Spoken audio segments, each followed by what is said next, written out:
Hi, Luminaires. How's everybody doing out there? You taking your day in stride, smiling big?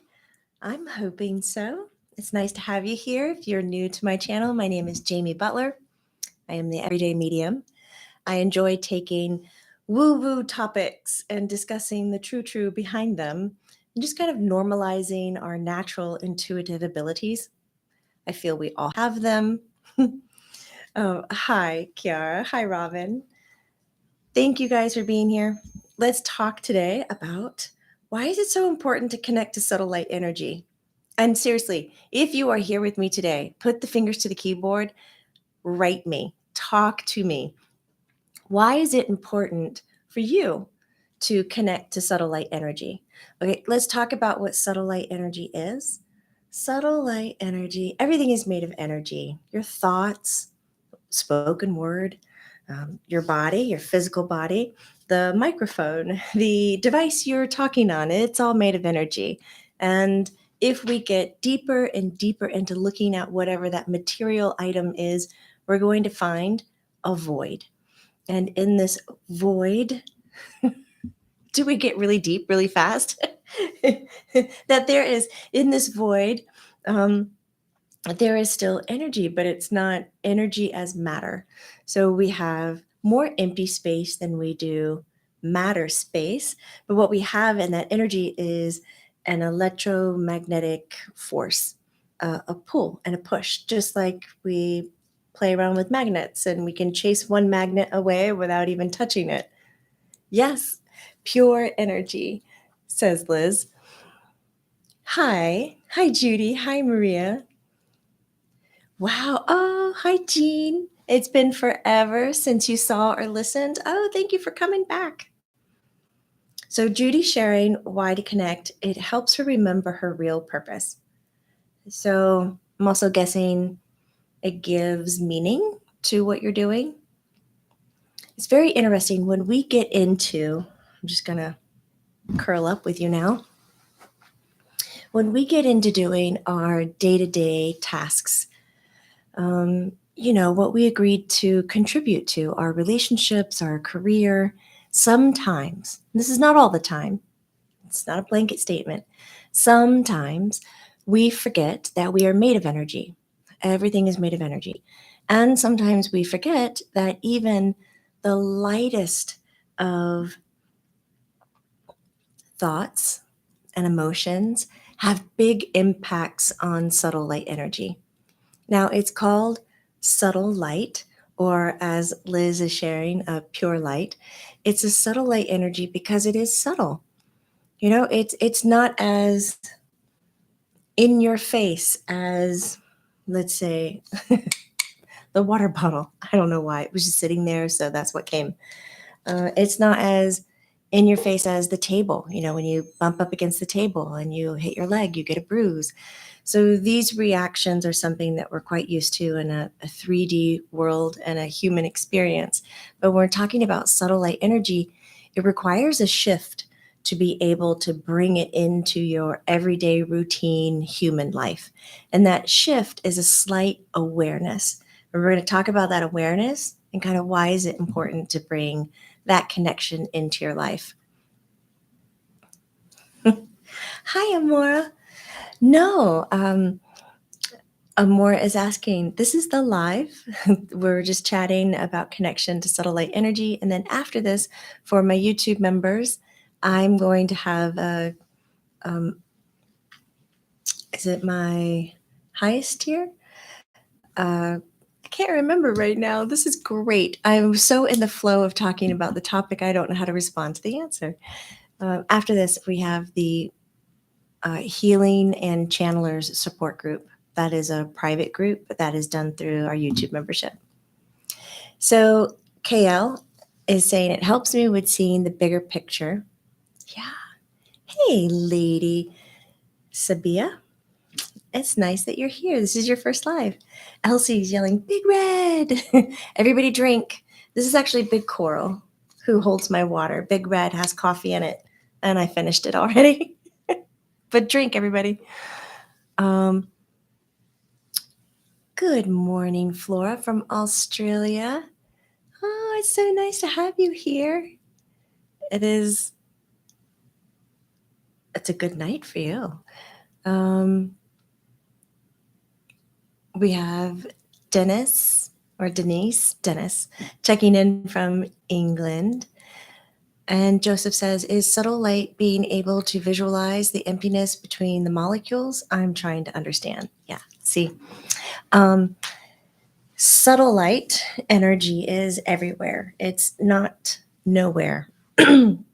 So, my point of diving down in between the molecules was just sharing, even in the absence of what we consider matter, there's still energy, and it shows up in the form of electromagnetic frequencies.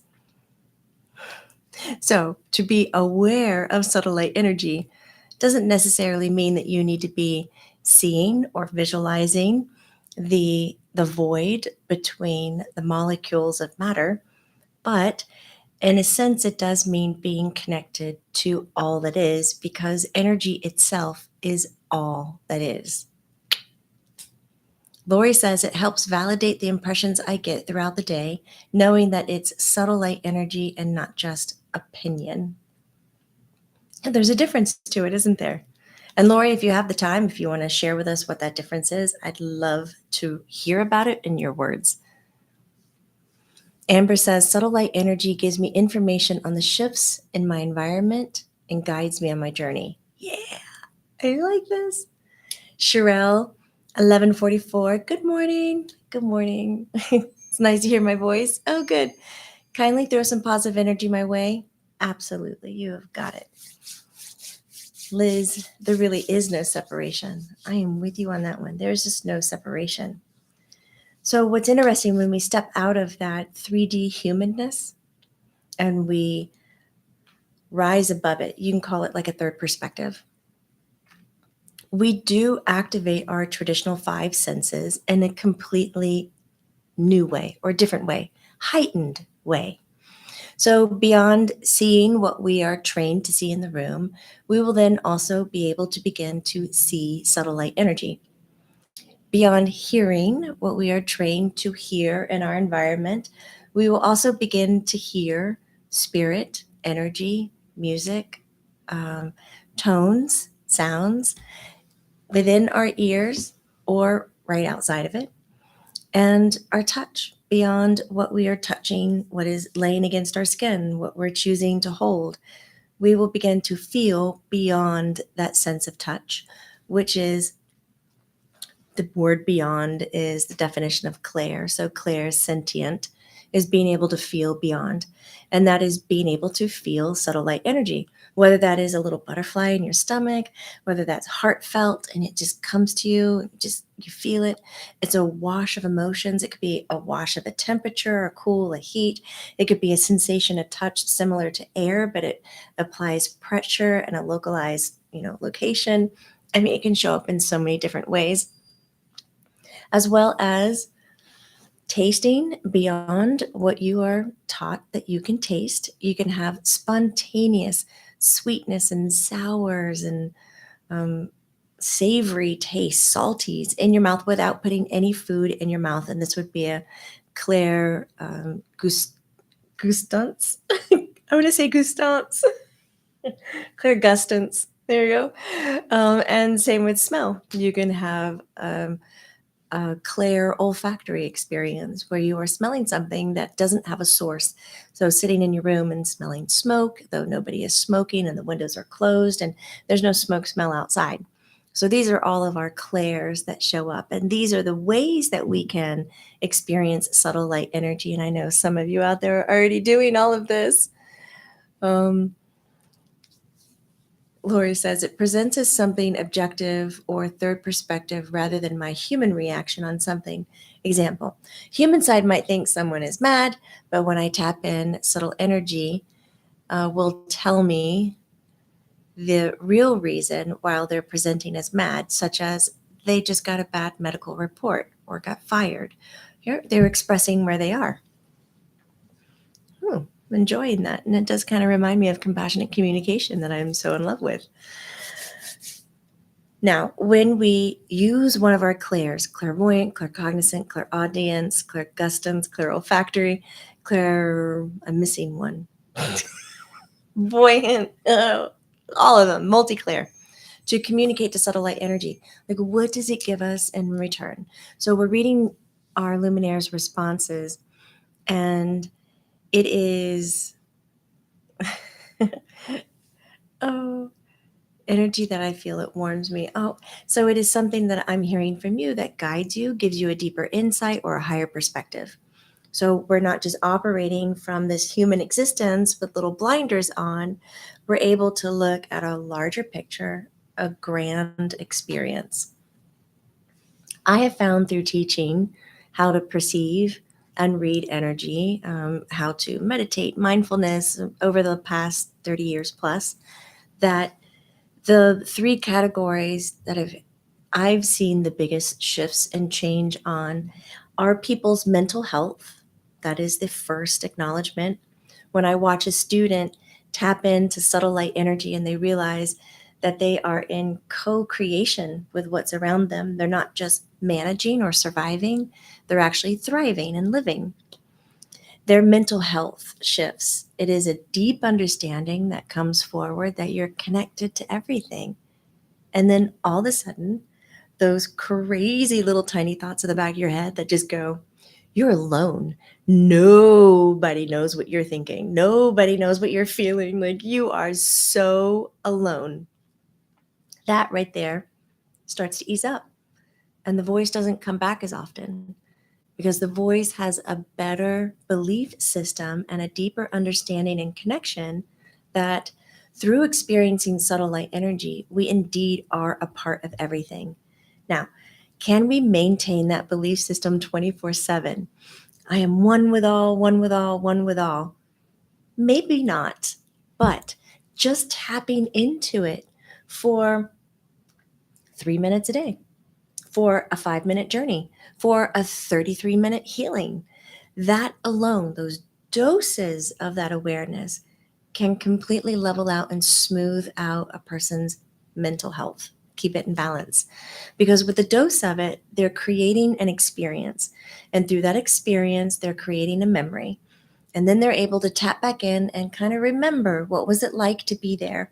They might not be able to embody that feeling in the moment, but they can remember what it was and lean on it as, I did it before. I know it's real. And all of a sudden they have these new self-counseling skills. I mean, it goes way beyond communicating to the dead and seeing spirit and having spirit guides. It goes deeper into you as a physical human being having the most amazing, healthy human experience you possibly can. So all of a sudden, you've got these experiences, you have this new self counseling tool that you're leaning back on. Hey, when I was in that moment and I was using whatever clairs or whatever experience, mindfulness, meditation, healing, a reading, whatever it was, you say, I did that. I know what that's like. You calm yourself down. You try to bring that back into the foreground. I know that I am not alone. I can't feel it right now, but I'm aware of it. So this is challenging old belief systems to kind of roll over and scooch on out of the room. Before you know it, you're practicing, you're tapping in a little bit more often. All of a sudden, you realize as you're walking casually to your car, which is often not a big thing to do, right? It's just something you do. You got your keys in your hand, maybe a purse, a backpack, a wallet, you're carrying something, a baby, a child, a whatever. You got a pen hanging out of your mouth. You're like, I just need to get to the car. And you're walking to the car, very human like, and you get this deep understanding as you connect to subtle light energy out of nowhere that you are perfect and whole and expansive and connected. And you didn't even have to go to a church. You didn't have to go to a healing. You didn't have to go into deep meditation to conjure these feelings. You were actually walking in the most human way, multitasking. And just with a simple breath, it reminded you of an experience you had, and then you can embody it. So once you have practiced enough having your experiences With subtle light energy, you can start to embody it, and it shifts the way your mental body manages energy. Oh, Regina's like, and what a lovely feeling it is. Oh, it's such a lovely feeling.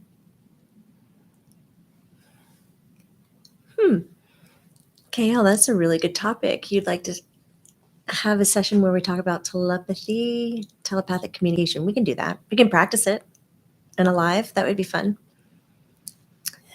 Clear cravings, Regina calls it. Oh, please let me remember this. I love it. A clear craving. That's when you want it to come closer and it's just not happening. So Amber sharing that she interprets subtle light energy as a knowing and having sensations in the body. That's awesome. Nessie feels it like a hunch. And Sherelle saying, may I ask why I cry when I tune into subtle light energy? I feel so moved and grateful and I cry. Why is that? Okay, let's talk about this next thing that I see in students when they discover how to stay in relationship with subtle light energy, and that has to do with their emotional body. We talk about unconditional love, right? Do you have definitions of unconditional love? Do you have examples of unconditional love? How many examples do you have? And do you have enough examples that you have experienced it, that you can connect and understand and embody unconditional love? Let me know. Because when we work with subtle light energy, that is the first thing that it gives us.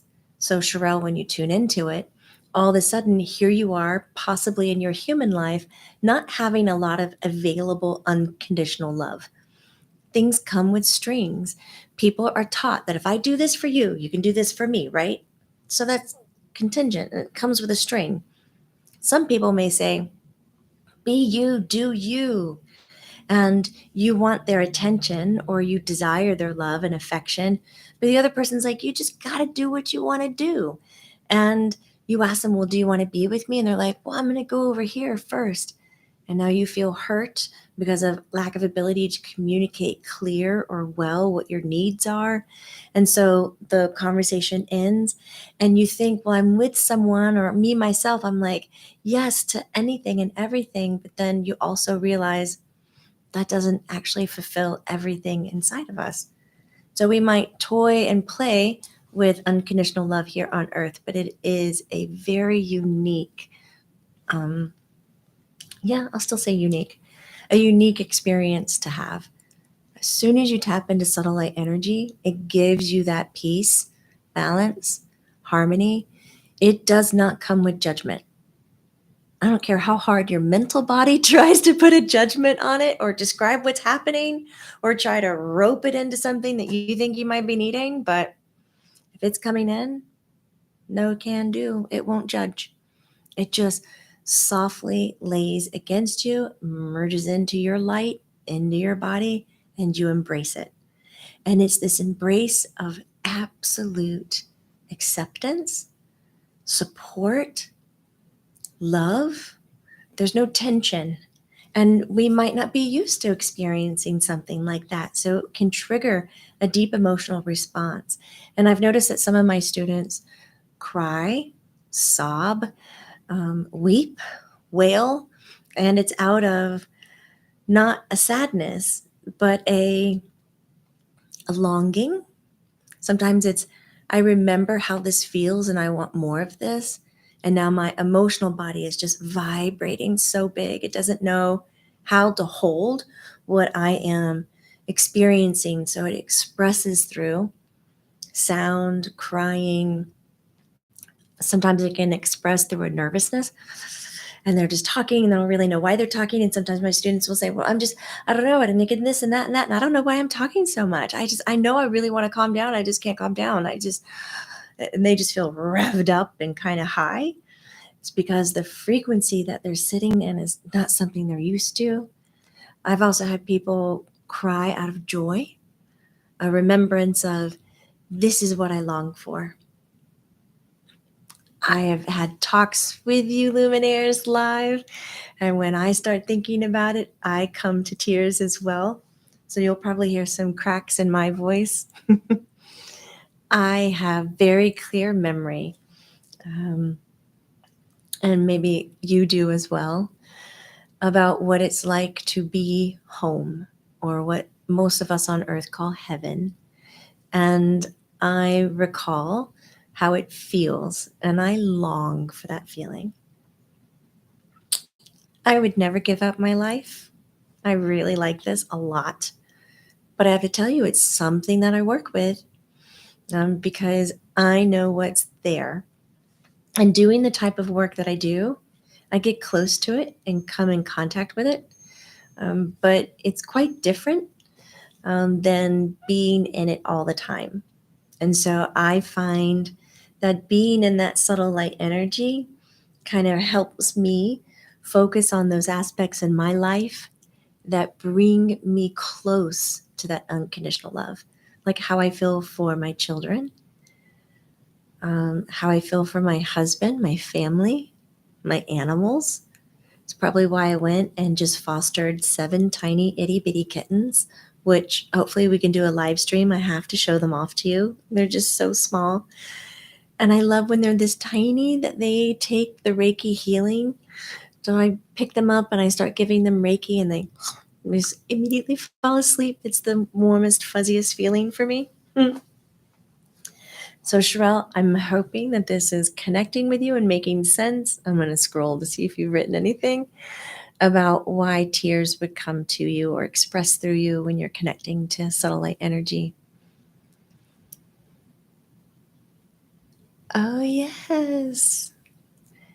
Colleen is reminding, check out my upcoming class series in remote healings on Learn It Live. Yeah, we do remote healings here, and I love them. But I do have a series coming up, Perceiving and Reading Energy. So if you want to practice or learn how to see subtle light energy, how to feel it, how to hear it, how to embody it, and then practice how to get the information from it. So to be in relationship with it, that is the number one series. I love teaching it. You can have absolute no experience whatsoever and come right on in. And you can have already had experiences, aha moments, ability to see or hear, but maybe not have it under control the way that you would like. It is a 16-week series. And each week I like to give you homework to do, which will help you connect to how you are perceiving the subtle light energy. So we'll put that link, I guess we can put that below the video, as well as in the chat thread. But if you're wanting to learn more about that, I would love it. We have one other thing that I would like to talk about that I see in my students when they connect to subtle light energy, when they let it be a part of their life. Really, I like the term to be in relationship with, because it is. It's not a tool. You don't just go, I'm overwhelmed, so I'm going to sit down and meditate, and I'm going to use that meditation like I would take an aspirin to get rid of a headache. I'm going to meditate, I'm going to get it all back under control, and then I'm going to get back up again, and I'm going to take on that beast of a thing that I call life, or that worrisome situation that I'm all wrapped up in, and I don't know how to get above it. But I am excited, and I will celebrate that you are slowing down to even think of a meditation. Yay! Moment of celebration. But it's not a tool. It is definitely a lifestyle. Just as Buddha said, do not worship me. I'm not a god. I'm not a deity. It's a lifestyle. This is what I do. This is what I embody. And he would show the way for others to be empowered themselves. So let's look at the third piece that I find students find is that physical health shifts and changes. Absolute physical health changes. Everyday pains, aches, swelling, inflammation, headaches, menstrual cycle cramps. I don't know why I said it that way. That was very bizarre. What are some other things? I have watched people use their new belief system with subtle light energy to change tumors, cysts, cancers, heal wounds, bones, where they can shift illness or disease imbalance in the energy field before it even manifests into something. And so they no longer carry a weak immune system. they no longer have issues with, oh gosh, there's like a list I can think of. I was trying to write some down before we got into this. Um, Better sleep. So they no longer have issues with insomnia, with a disconnect to their body, digestion.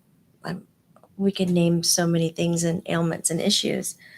Now, yes, subtle light energy is often used, kind of like I mentioned before, as the aspirin, the healer of something. Like we just take it like a dose, like a tool. It could be used as energy healing, where you go to see someone and they give you an abundant amount of subtle light energy so that your body has frequency to then shift and change and embody new vibration to influence the subtle light energy, which will then shift and change the matter in your body to harmonize or to be in balance, to be repaired, I guess, as you can think about it, if it was not in a favorable position before you began. So that is a way that it can be used as a tool. But when we come to have a relationship with it, you are in it all the time, that you don't see yourself without it. And when that begins to happen, your physical health takes a whole new stance. I just read Kiara's statement. Crying is the orgasm of the soul. Okay. I've never heard that before. At least when you cry with joy, she says. Amber says, I feel like I have that unconditional love with my twin. It's profound and it has taught me so much and shown me true love and compassion and freedom. Yes, twins. Rock on, twins. Oh, in Dearland, Ab is saying, I weep when I see a beautiful exchange of love. Nessie shares, I cry all the time. I cry all the time. People tell me I'm too much in my emotions and I have to control that. Oh, it sounds like those people are uncomfortable with emotions. So, unsolicited opinions and advice, maybe, about how you need to control yours. I hope that you stay exactly who you are. um, this again, Spirit has been tickling my throat more this week than ever before.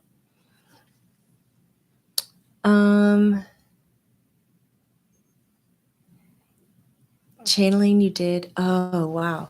Amber, you saw the channeling I did with Buddha. It was profound for me. They are, but I absolutely love that one. Wow. I need to go back and watch it. Maria says, I wondered if I was going insane after I woke up 4 years ago with all that random tears over the simple and the beauty, and it will come over me like a wave. You are not. It is just so powerful. I was speaking with Maitland late last night. We had a public channeling last night.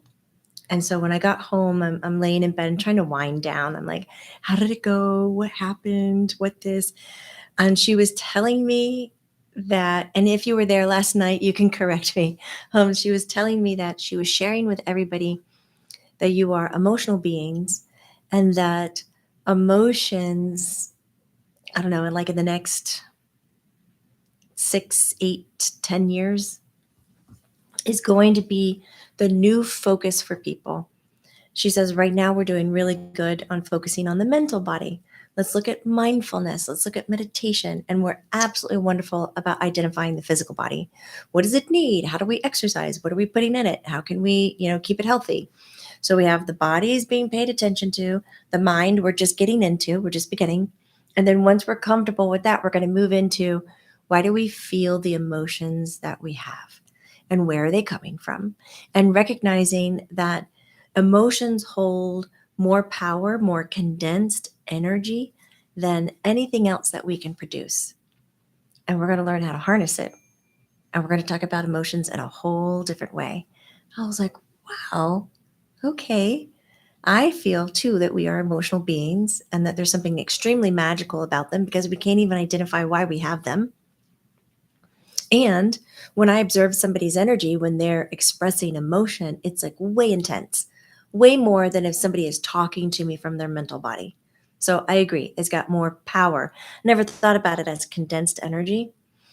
But then, Maria, Christina, when I hear you say, just crying over the simple beauty and it just washes over you like a wave, it's got to be the most powerful thing that you come across, this condensed energy, this surge of or burst of energy or frequency that comes your way. So it's interesting. Next 10 years, let's look into getting deep into emotions. Or how about here, now, us? We talk more about emotions. Dee says, I'm disappointed when I am meditating and I fall asleep. And then I wake up and it's over. Damn, I missed it. So at least you know to go to the meditation. At least you're allowing or giving yourself permission to go into the meditation. That's the big moment of celebration. Now, the staying awake, two schools of thought. Maybe you are tired, and the number one thing you need for your physical health and well being is rest and sleep. And so you were thinking you were taking care of your mental body and possibly your emotional body, helping some of the parasympathetic nervous system by going into deep breathing and meditation. But then you said, or your physical body said, no thanks, I need to seize the day here and I need to sleep, and it grabs it. So I like to say to my students, you're always in the right place no matter where you are. I mean, honestly, guys, there's no right or wrong, but you're always in the place you need to be. And these are big statements because I'm using the word always, but just trying to drive the point home. You are where you need to be. And what is being created, co created with you, is what needs to be co created. And you are the very best version of yourself at any given moment. I don't care if you're kicking and screaming and you're full of anger, or you're laughing and you're joyful, or you're caring for somebody else, or you're in a deep sleep, or you're daydreaming and you're in avoidance. That is the best version of what you have in that given moment. So I'm hoping when you fall asleep, you wake up and just celebrate a little bit because you scored. You got what you needed. And your body still takes it in. You're still having an experience. Amber is asking a good question. Amber Lauren says, how does the subtle light energy relate to the subconscious? Can we meditate and merge with the subconscious to bring that information into the light for us? Yes, and yes, and yes. So, oh goodness, we'll have to do this. Good questions popping up. I really appreciate you. So, Amber, we can, and we actually do it naturally twice a day. Naturally. Without meditation and without mindfulness, we naturally connect the conscious with the subconscious and we plug them in. And that is the moment that you fall asleep, and it is the moment right before awakening. So, the moment you fall asleep, you're going from conscious to subconscious. This is going to be more noticeable for you. And it's called the hypnagogic state. It's a wonderful state. And there are ways that you can practice expanding that state of awareness. It is when the subconscious rises up because the body is running the program of, shh, go to sleep now. And your heart rate drops, your brain waves drop, but you're holding on to a small percentage of an awake state. So let's say when we look at brain waves to express if you're in a conscious or a subconscious state, your most conscious state is actually gamma. It's like hyper focused. And then we go into beta, which is what we're doing right now. And it's not that you are in a car and you're only in one gear. It's like you have 100%. And the majority is this brainwave. And then we have this brainwave sitting here. And then we have a smaller percentage of maybe delta when we're awake, because delta is in a deep sleep where subconscious is fully expressed. So we can do it where we can have more of a lower brain wave and just a tiny slither of an awake where you can plug into it and stay alert. But the sleep program is running.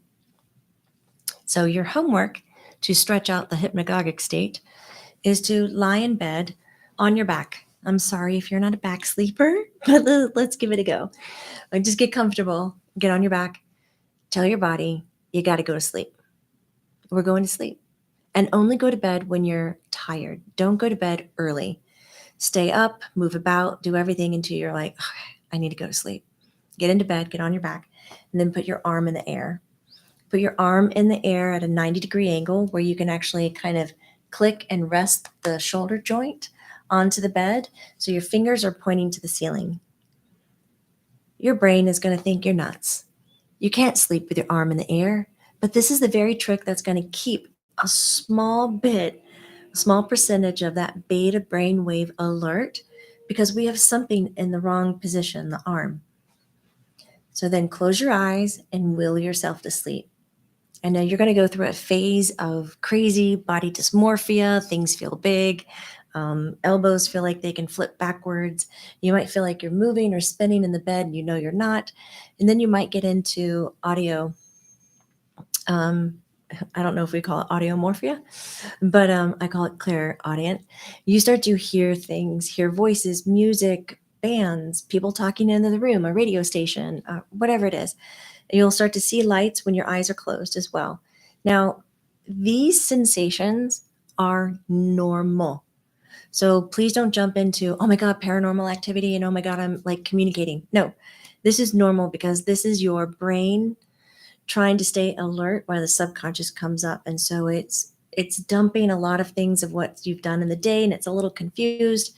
So if you can stay in that space by keeping your arm up, and whenever your arm slowly falls, just gently move it back into place without moving any other muscle in your body. Don't open your eyes. Just gently keep it up. Slow, long breaths, and stay aware while you try to make yourself go to sleep. You'll get past that crazy dysmorphia feeling and you'll start to tune in. You'll start to hear clearly a voice speaking to you, which now could be spirit, your guides, things of that nature. But this, you can talk personally to your subconscious. So this takes some practice and some training and getting comfortable. But basically, you are in a trance state, which is what I do when I do trance channeling. And if you want to learn more about trance states or trance channeling, I have Approaching Trance Channeling coming up on August 16th. It's a 16-week series. It's so worth it. Again, we go from very basics, but I want you to already be comfortable with spirit and communicating and seeing spirit, like not necessarily seeing, but being in relationship with spirit. And we're going to take those and we're going to grow it over 16 weeks to the ultimate goal that you are knowing how to get in and out of trance state. And again, it comes with a lot of homework. I truly believe in the experience aspect. Even though we're online, you've got things to do, and we come back and we check in about them. And how are you with it? So the hypnagogic state is actually one of your homework pieces in that class. It's also a homework piece in another class I'm teaching, but we'll leave that later. And so when you do this exercise to strengthen or lengthen your hypnagogic state, your subconscious is at the surface. And now you can ask questions of self. This is the practice. Who am I? Where am I? How am I embracing? But be aware of the question you're asking. Sometimes we come from a very human standpoint and we ask very human questions, and the subconscious is like, it doesn't even matter. That doesn't even compute for me. That doesn't even make sense. Why would you inquire about that? So check in, maybe write a list of questions before you get into it. Okay, off my soapbox. Elise, Jamie, when you channeled Jesus, you had to ask him I did have to ask him to back up. That love I was shaking. It was it was palpable to watch. It made me remember and miss home. Oh, that was the moment. Oh, I got goosebumps.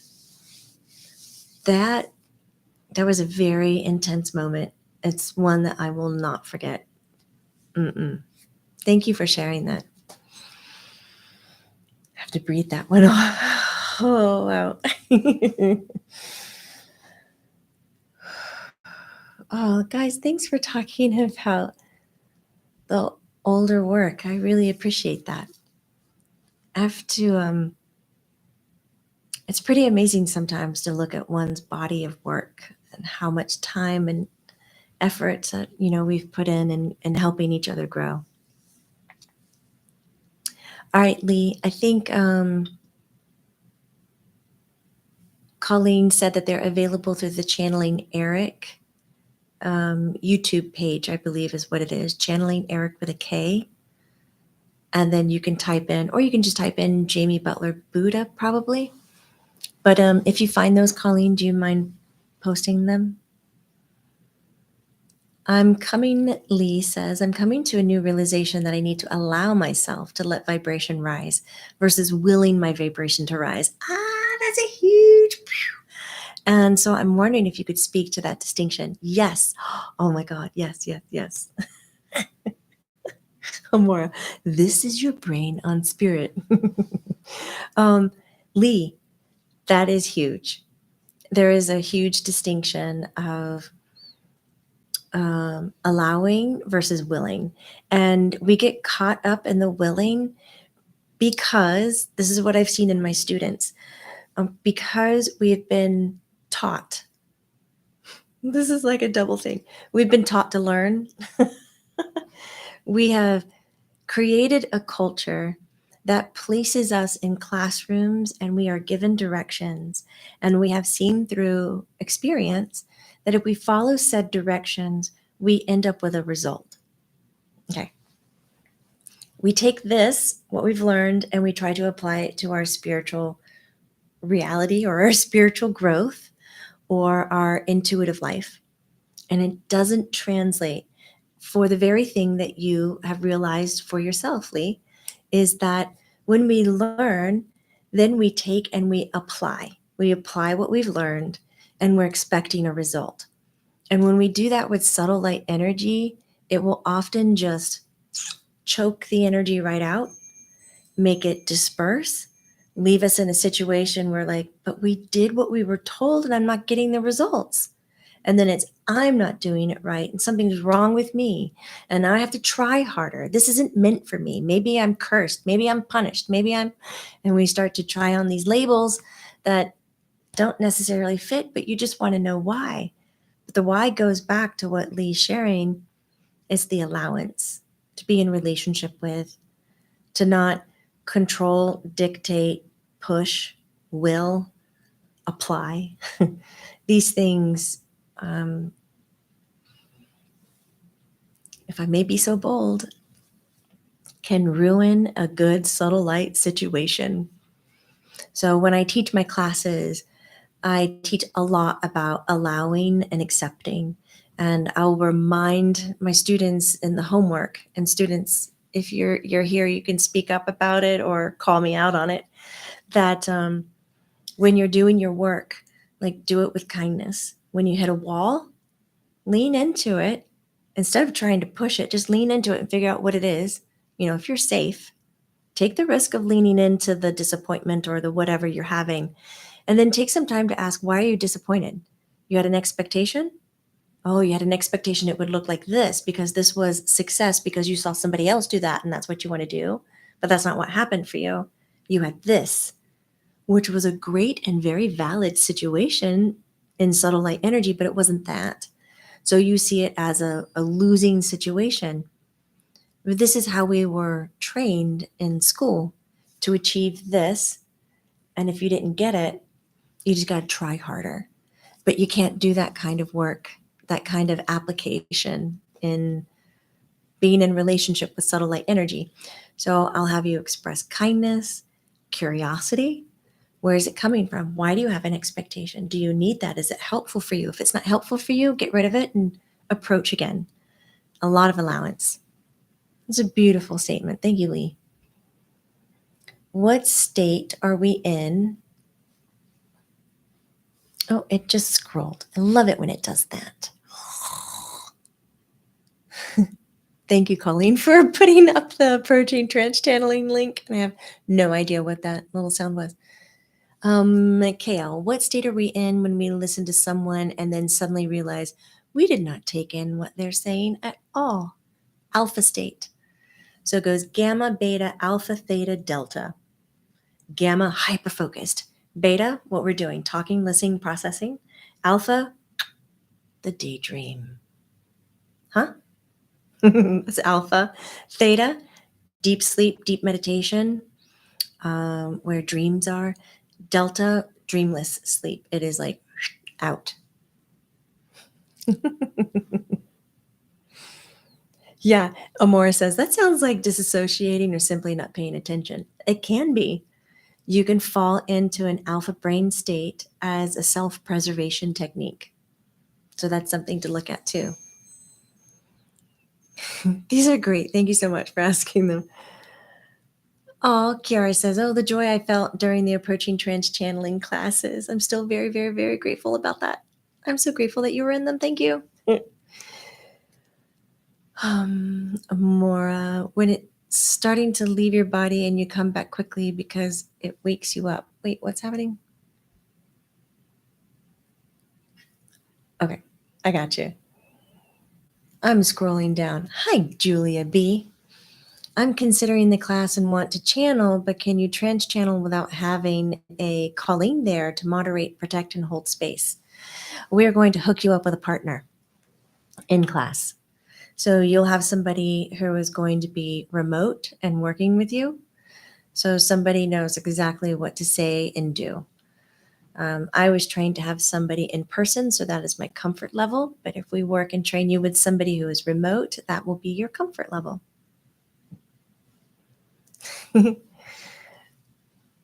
Oh, thank you for posting the Buddha link and the Jesus link. You guys got them.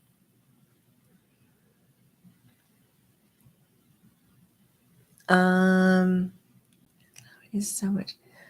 God, I need new glasses today or something. Oh, Maria, do you ever have night classes or weekend? Not yet. But they are recorded and you can watch the recordings and then you can send in or submit your questions and then I answer them in the next class when we have our series. So what do you do, says Amber, when your truth changes but others you care for take it personally and your intention is not to cause hurt? Sorry, off topic, well, kind of. Okay, what do you do when your truth changes but others you care for take it personally and your intention is not to cause hurt? Well, stay tried and true to you. I mean, this is probably going to happen 1,000 different ways in your life, 1,000,000 different ways where you are in one position and somebody else is uncomfortable with what you're presenting. Not to sound crass or crude, but it is on them. It is not your job to teach, educate, to inform, or to lift other people's frequencies, or to help others feel okay about who you are. It's not your job. Now, it's difficult, probably, for our empathic people out there, our big heart-centered, big compassion people, because our number one thing is pleasing and making sure everybody is okay, especially with who we are. And if you're okay with who I am, then I'm getting the you're a good person feeling. And so I am all right. And that's feeding my ego or my personality in a way that, you know, I guess is a tactic of a way of receiving energy to feel good. It's a tactic. So we have to look at, why do you need the other person to be okay? Why can't you just let them feel hurt? That's their true reaction. Meet them right where they are. You don't need to shift or change for anyone unless you yourself want to. I mean, if you need, or if you want, if you're wanting better skills to help in situations like this, I would definitely look into compassionate communication. I would look at studying it, look at the NVC website, nonviolent communication. I do teach a compassionate communication. I might not have one at the end of the year. I don't know. I could squeeze one in. But it really helps in situations like this where we're overly sensitive to how others are feeling because of our natural abilities, psychic abilities, but we don't know how to convey that. And so compassionate communication gives us a lot of skills in how to express our emotions and be able to express what we need as well as listen to others. And again, it's kind of like the whole Buddha experience. It's not a tool. Compassionate communication is an embodiment, it is a lifestyle. You're in relationship with this exchange of words. I hope that helps. Fiona, I'd like to train in mediumship, but not sure about trance channeling. I had the smallest of thoughts today. When I had a 10 a.m. reading. So I was at the office a little bit early and I'm sitting there and I had this thought run through my head, which I've tried to do a few times.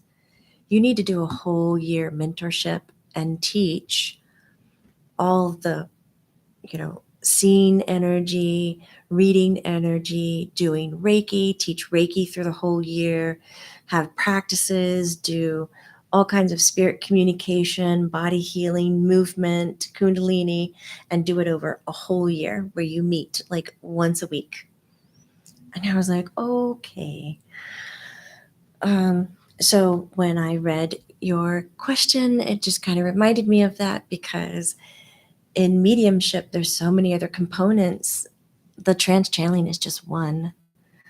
I mean, it's a combination of so many different aspects. And that's something that I could put together, but I could not fit it into a month or 4 months, or I just couldn't. It would have to be like a whole experience. So just throwing that out there. I don't know why. So maybe, Fiona, I'll get it together. Hi, Jamie Bailey. I want to thank you for being the one to begin my awakening experience. Yay! The Robin Williams and Eric channeling pulled me into the awakening train. Choo choo. You're so welcome. Thank you for writing choo choo. Oh my God, I love that. You want to do that, Kiara? You want to do the whole year? I was thinking, my big thing is I want to make things affordable. So the more people I can get into a series, the more affordable I can make it for everybody. If we end up with, 30 to 50 people doing the whole year together, like we can have smaller breakout groups, costs would be less. It would just be really nice. I just get so worked up when I invest that much time and the amount of financial as an energy exchange that I would need to do, what that would look like. And then all of a sudden 6 people sign up and it's like they have to share the all over cost, and it can be quite a bit. Oh, Amber got a button. She's 100% seen herself do this thing where she's the good girl, and that's what she's always done, but woke up and realized I'm not being truly authentic, and that kept me in the dark for so long. Going back to our example. Yes, right? Thank you. Lori says, haha, I put that petition out to the universe for you to do something like that mentorship thingy. Thank you, Lori. I received it today, this morning, around 9:45. Hey, Marta. Happy Friday. Today is Friday, but happy day, wherever you're watching this. Thank you, thank you, thank you. Yeah, the finances are a block, right, Lillian? Yes, I don't want things to be a block anymore. I want available. That's why we do offer and Learn It Live. We'll have low income classes, and we even do donation healings, so that if you need to have that class or that healing for free at that time, because that is what supports you, then so be it. Or if you feel like you can donate $5 or $10, then that's it. So it'd be really nice to have a way to do something of that nature for a full year. I just saw the Channeling Eric with Jesus randomly a month ago, and I haven't seen a lot of those yet. I saw you trans channel Maitland and Eric in person, and that blew me away, says Maria. Good. Oh, you love Learn It Live. It's so helpful. Thanks, Shay. Yeah, I just checked in over there, and I have 455 sessions. So there's 455 not different topics, but classes. It's like crazy. Since 2013, we definitely have not been light on educating. Well, it is my passion. You guys are like getting off topic, but I'm reading. Um, oh, thank you, Lillian. That's a huge statement. That might bring me to some tears. It is bringing to me some tears. It's just a statement that says you're the one person I would trust with my education. Thank you. I worked so hard for that. I just want everybody to feel safe and like happy in their learning. And I've just gone to so many different teachers where it's just a little disempowering or judgmental. So I'm not saying I'm perfect. I do work very hard at it, but I like it when I'm called out. I get to learn a lot. Oh, thank you guys for connecting. So I'm going to loop back around because we were talking about being in a relationship with subtle light energy and the three kind of top things that I see. I just love you guys so much. The three top things that I see is strengthened mental health. It's more balanced, right? Because you have this connection to all that is. All of a sudden, death is not the end of things, death is a transition. And then it helps us understand our own grief, which we get into our emotional health. And we connect more to the peace because what we receive from subtle light energy is this unconditional love. And then we get into physical health, helping our physical body prevent illness, disease, and things of that nature. I do have to say my farewell and goodbye because I have a little gathering coming up here on YouTube for my private members, and it is our healers and channelers support group. So I can't wait to see y'all over there. Have a great and beautiful rest of your day. Remember, this is not woo-woo. It's true. And I'm so happy that you're seeking it out and finding it for yourself. Take care, everybody. Bye.